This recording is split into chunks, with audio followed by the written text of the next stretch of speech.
Vieš, ktorý je najlepší lesk na pery z DM-ky? Tento.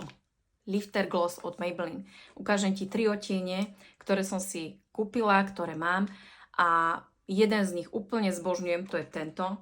Je to odtieň Gummy Bear 21. Ja si ho dávam všade. Všade na každý jeden rúž, každý jedné pery, keď si robím, tak si ho dávam na vrch. Lebo je úplne taký ako keby neutrálny, nekričí, nie je príliš ružový, ani príliš taký ako keby telový.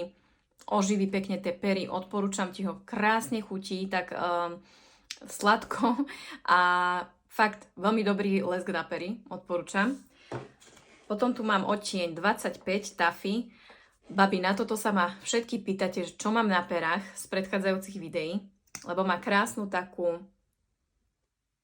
tmavo-bordovú farbu a dá sa urobiť aj taký intenzívnejší, ale aj taký slabší. Krásna farba.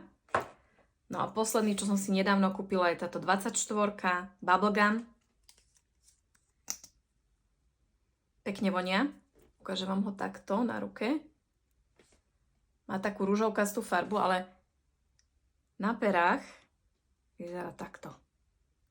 Ja mám na perách všetko možné, takže až takto veľmi neukáže, ale keď si raz kúpite tento lesk, už iný nebudete chcieť, lebo skutočne perfektne chutí, krásne vonia, má dokonca v sebe kyselinu hyaluronovú, čiže vám tie pery hydratuje a neviem, nemám žiadnu inú potrebu kupovať nejaké iné lesky. Proste tieto sú najlepšie, som s nimi veľmi spokojná, sú za priateľnú cenu a preto vám ich chcem tiež odporučiť. Pre viac takýchto typov ma nezabudni sledovať a ja ti prajem krásny deň. Ahoj!